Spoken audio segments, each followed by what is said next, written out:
Hurmatli do'stlar, Allohning fazli marhamati bilan sizdek ilmga chanqoq kitob sevar o'quvchilar uchun oz bo'lsa-da manfaat berish, tarixni yetkazish maqsadida kichik bir mehnatimizni sizlar bilan baham ko'rayotganimizdan bag'oyatda mamnunmiz. Albatta, kamtarona mehnatimizni xolis baholashingizga ishonamiz.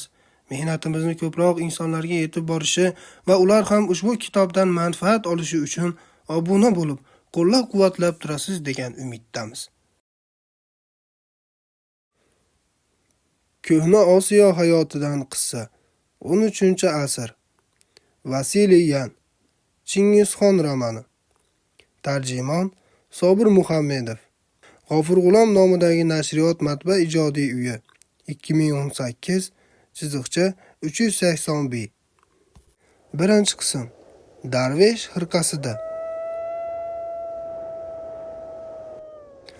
Avval bahor, kechikib qolgan qor bo'roni Buyuk Qoraqum sahrosining jonsiz barxanlari ustida guvillamoqda. Qum orasida unda-bunda chiqib turgan egri-bugri butalarni shamol piypalaydi. Qor uchqunlari o'ynaydi. Tomi gumbazga o'xshash bir uy oldida 10 bosh tuya tartibsiz to'planib turadi. Qo'rboshlar qayerda? Nega tuyakashlar og'ir yuklarni yerga olib qo'yishmagan? Tuyalar qor bosgan yungli boshlarini ko'tardilar. Ularning g'amgin bo'zlashlari bo'ronning guvillashiga jo'r bo'ldi. Uzoqdan qo'ng'iroq tovushi eshitildi. Tuyalar o'sha tarafga burilib qarashdi. Qora eshak, ketidan uzun to'n kiyib, qulog'iga salli o'ragan bir kishi sudralib kelar edi. "Xix! Xix jonivor. Yana 10 qadam bossang, somon beraman." "Uni qara. Do'stim Bakir, kimga duch keldik?" Tuya turgan joyda egalari dam olayotgan bo'ladi. Xizmatkorlar gulhan yoqishibdi. Gulhan atrofida o'tirgan 10 kishi bor joyda 11 kishiga ham jindek shavla topilib qolar. "Hay! Kim bor bu yerda? Musulmonlar! Tovush beringlar!" Hech kim javob bermadi. Yetakchi tuyaning bo'ynidagi qo'ng'iroq jingillab ketdi. Qor bosgan yo'lovchi eshakni haydab, pastdagi devor bilan o'ralgan uyni aylanib chiqdi. Naqsh solingan eshik tambalab qo'yilgan edi. Uyning orqasida qum barxanlari bilan o'ralgan saxinda oq va qora toshlar terilgan so'g'onlar turardi. Yo'lovchi eshagini kamish bilan yopilgan ayvonchaning ustiga bog'layotib, "Bu tinch vodiyda abadiy uyquga ketgan muhtaram zotlar. Darvesh Hoji Rahim Bag'dodiydan salom. Bu jimjit dargohning posboni qayerda ekan? Balki uydadir," dedi. Darvish ola to'rvaga non to'rg'ab solib, eshakning boshiga ildi. "Sodiq do'stim, mana qolgan qutganni qoqishtirib beryapman. Mendan ko'ra senga zarurroq. Kechasi sovuqda qotib qolmasang, ertaga yana yo'lga tushamiz. Go'zal Arabiston jaziramalarida xurmo daraxtlari ostida ikkovimiz issiqdan qovjiraganlarimizni eslasam isib ketaman." Darvesh tambani olib tashlab eshikni ochdi. Uyning o'rtasidagi chorchopni kul bosgan, devori tagida 4 kishi chordana qurib o'tirardi. "Assalomu alaykum," dedi Darvesh. O'tirganlardan sado chiqmadi. U bir qadam ilgari bosdi. O'tirganlar qimirlashmadi, ovoz ham chiqarishmadi. Ularning ranglari bo'zargan edi. Buni ko'rgan Darvesh orqaga tislandi-da, yugurib tashqariga chiqdi.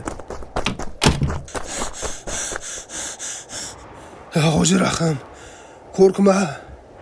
4 ta o'lik bizni kim kafanlar ekan deb kutib o'tiribdi. Sen och va qashshoq bo'lsang ham hali kuchlisan. Bu dunyoning bepoyon yo'llarida keza olasan. Ana, egasiz butun boshli bir karvon turibdi.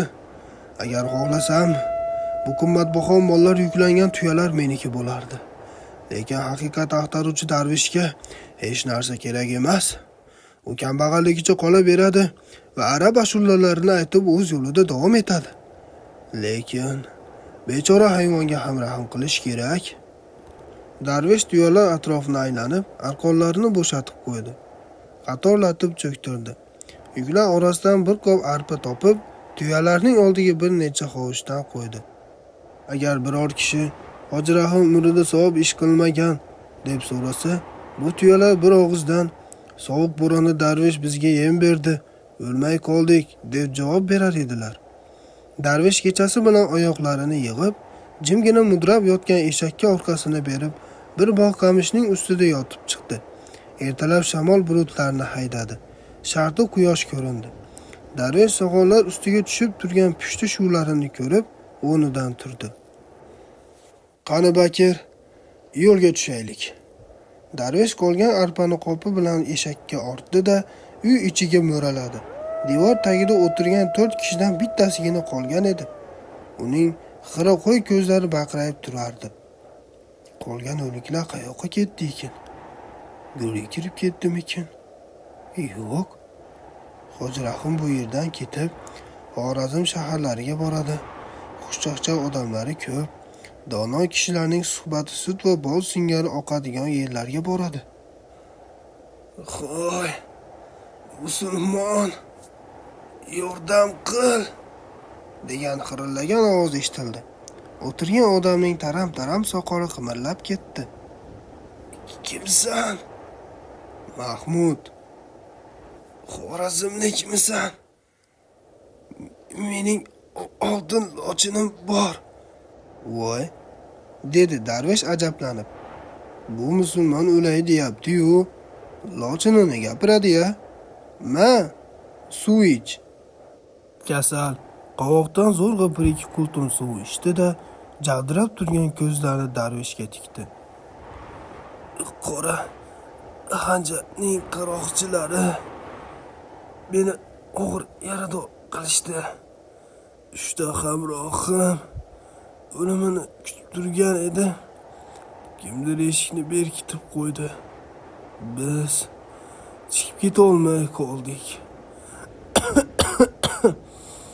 Agar sen musulmon bo'lib turib, boshqa musulmonga yordam bermasang, birovni o'ldirgandan ham yomon gunoh qilgan bo'lasan. Ha, Kalomi sharifda shunday deyilgan. Uning tishlari taqillab, darvishga uzatgan qo'li holsizlanib tushib ketdi. U yoniga ag'darildi. Qayg'urma, jahongashda darvish senga yordam beradi. Hoji Rahim kasalning kiyimini yechdi. Uning ko'kragidagi jarohatdan qon oqib turar edi. Qonni to'xtatish kerak. Nima bilan bog'lasam ekan? Kasalning yonida chiroyli qilib o'ralgan katta oppoq salla yotardi. Darvish uni yoza boshladi. Sallaning ichidan yumaloq oltin lavha tushib ketdi. Darvish uni qo'liga oldi. Unga qanotlari yoyib turgan lochining surati solingan va allaqanday xatlar yozilgan edi. Darvish o'ylanib qoldi-da, kasalga tikilib qaradi. Bu odamning yuzida kelajakdagi buyuk g'alayonlarning otashining alomati bor. Murdaning tirilish siri ham shunday ekan, deb shivirladi darvish. Bu buyuk tatar xalqonining poetsiyasi. Bu oltin lochini ehtiyot qilib olib qo'yish kerak. Kasal tuzalib, hushiga kelgandan keyin qaytarib beraman. Darvish oltin lavhani belbog'i orasiga qistirib qo'ydi. Darvish kasalning yarasini salla bilan bog'lashga ancha ovora bo'ldi. Keyin u uydan chiqib, tuyalardan birini turg'izdi-da, eshik yoniga olib keldi. Tuyani cho'ktirib, kasalni olib chiqib mindirdi-da, jun arqon bilan bog'lab qo'ydi. Quyosh barxanlari ustiga yoyilganda, darvish erib ketayotgan qor ustida bilinar-bilinmas sahro so'qmog'idan borar edi. Uning ketidan eshak yo'rg'alar, eshakning orqasidan esa 2 o'rkashli baland tuya salmoqli qadam tashlab borardi. Uning ustida bog'lab qo'yilgan kasal majolsiz tebranardi. Qani, yur Bakir. Tezroq Urganchga yetib olsak, quruq beda yeysan. Bu joylar xatarli. Tepali orqasidan qo'roqchi qora Xanjar chiqib qolsa, xo'jayiningni qul qiladi.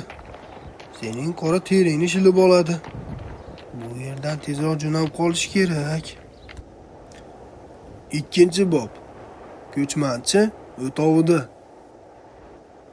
Xorazm shohning valiahd o'g'li Jaloliddin Manguberdi Qoraqumda ov qilib yurar edi. Yosh xonni 200 ta suvori yigitlar qo'riqlab yurishardi. Ular shohning "Qaranglar, Jaloliddin Xorazm chegarasidan chiqib qochmasin" degan maxfiy farmonini ado etar edilar. Yigitlar sahroda yarim davra olib yurardilar. Ular jayron va qulonlarni qirq orasidagi ovchilar uchun ziyofat hozirlangan usti oq, o'zi qora chodir tomonga surib borar edilar. Bahor kunlariga hali kam uchraydigan birinchi gullarni yoygan. Qolgan qutgan qor uyumlari esa quyoshning ko'zini qamashtiruvchi nurlariga toqat qila olmay tez erimoqda. Ovning 3-kuni esa havo birdan aynidi. Shamoldan, Qipchoq dashtidan sovuq shamol esib, qor bo'roni boshlandi. Qorashuv arg'umoq mingan Jaloliddin yarador bo'lgan jayron orqasidan quvib, hamrohlaridan uzoqlashdi. U jayronning oqsoqlanib, quloqlarini chimirib ketayotganini ko'rib turar edi. Uni ushlab olishga ozgina qolgan edi, biroq jayron yana cho'l tomonga qarab yugurib ketdi. G'azablangan xon jayron dumining qorasini ko'zdan qochirmay ot qo'ydi. Nihoyat jayroni yoy bilan urib yiqitdi-da, egarga o'ngarib oldi. Bu orada bo'ron kuchayib, so'qmoqni qor bosdi. Jaloliddin yo'ldan adashganini tushundi. Agar 1-2 kun bo'ronda qolib ketsa, halok bo'lishini angladi. U otni yetaklab shamolga qarshi yurdi. Qorong'i tushib borardi. Holdan toygan xon ot yopinchig'ini otni ustiga yopdi-da, tuni bilan uning tagida o'tirib chiqdi. Quyosh chiqib, shamol tindi. Qor erib, barxanlar orasidan suvlar oqa boshladi. Jaloliddin yiroqqa qarab, tepalikdagi suyak va daraxt shoxlaridan yasalgan xabarchi belgini ko'rdi. Dengiz singari sahrodan shu belgiga qarab yo'l oldi. Qum tepalari orasidagi tuproqli vodiyda qurum bosgan 4 tagina o'tov joylashgandi. Itlar qattiq hurib, o'tovdan ko'chmanchi qari turkman chiqdi. Yelkasiga po'stin tashlagan chol salobat bilan yurib, xonning oldiga keldi-da, mehmondo'stlik bilan otning jilovidan oldi. "Agar bir faqirni uyini munosib ko'rsangiz, marhamat qiling, muhtaram bek", dedi. U yo'lovchining ustidagi qimmatbaho kiyimlar, qalin shoxidan tikilgan to'q qizil cholvor va sultonlargina minadigan qimmatbaho to'riq tulporni ko'rib ajablandi. "Assalomu alaykum. Arpangiz bormi? 2 hissa haq to'layman. Cho'l joyda g'alla puldan azizroq, lekin aziz mehmonga istagan narsasi topiladi. Otingizga arpa o'rniga bug'doy beramiz." Yaqindagi o'tovdan ayollar un tortayotgan yorg'achoqning tovushi eshitilib turardi. "Xo'y, menga qaranglar. Otni ushlanglar." To'q qizil ko'ylagi tomoniga tushgan 2 ta qiz ko'kragiga taqilgan tangalarni jaranglatib, boshiga tashlangan xiraroq ro'moli bilan yuzini bekitgancha o'tovdan yugurib chiqdi.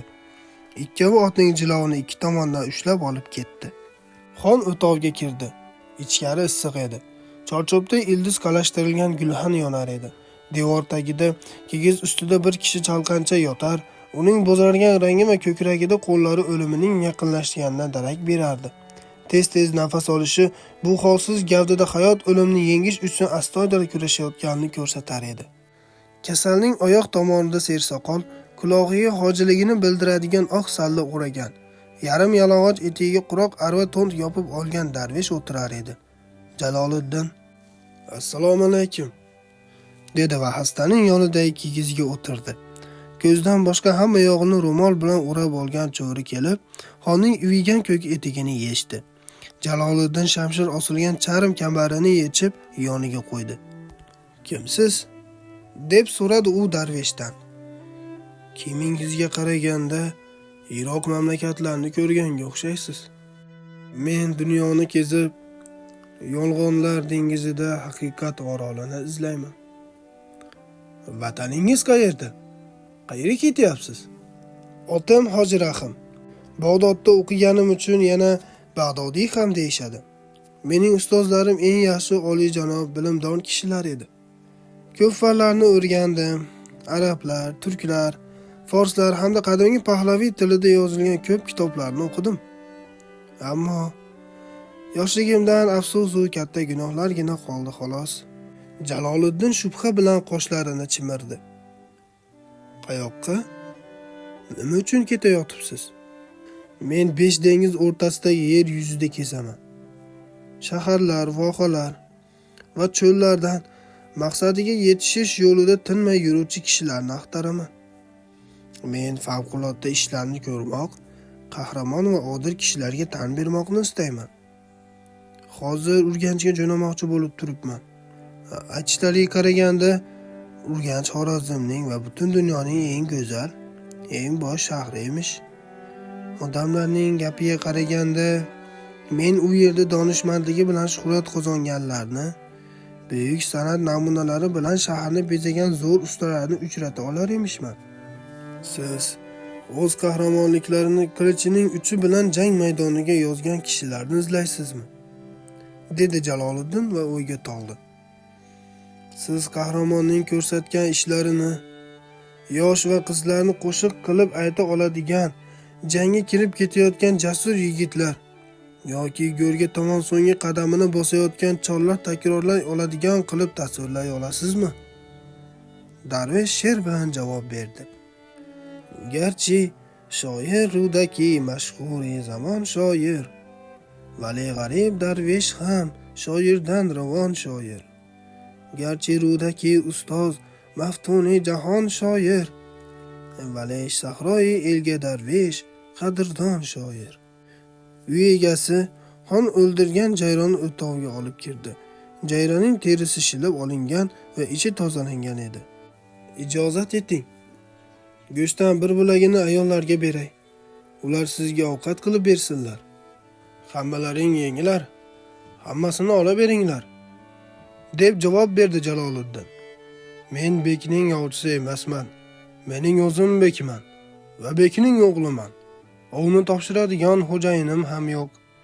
U ingichka hanjarini qinidan chiqarib, jayronning biqinida bir necha bo'lak go'sht kesib oldi-da, novdaga o'tkazib gulxanda kabob qila boshladi. Uy egasi jayronning go'shtini xotinlarga berdi-da, o'zi mehmonning yoniga o'tirdi. So'ngra soqolini silab, mulozamat bilan hol-ahvol so'ray boshladi. Salomatmisiz? Baquvvatmisiz? Isindingizmi? Ota-onangiz sog' salomatmilar? Xon ham undan hol-ahvol so'ragan bo'lib, nihoyat, bir narsa so'rasam malol kelmaydimi? Bu kimning o'g'li? Men qayerdaman? deb so'radi. Mening o'tovim Nesa shahrining katta karvon yo'lidan bir kunlik yo'l. Men esam bu bepoyon cho'lda istiqomat qiluvchi oddiy ko'chmanchiman. Otim Qo'rqut cho'pon. Tashqarida irillayotgan it birdaniga hurib yubordi. Qichqirgan, ho'ngrab yig'lagan tovushlar eshitildi. Ot oyog'ining sharpasi yaqinlashib, jim bo'ldi. Baland bir ovoz: "O'tovda kim bor? Javob ber! Qo'rqut cho'pon!" deb hayqirdi. Birinchi qism tugadi.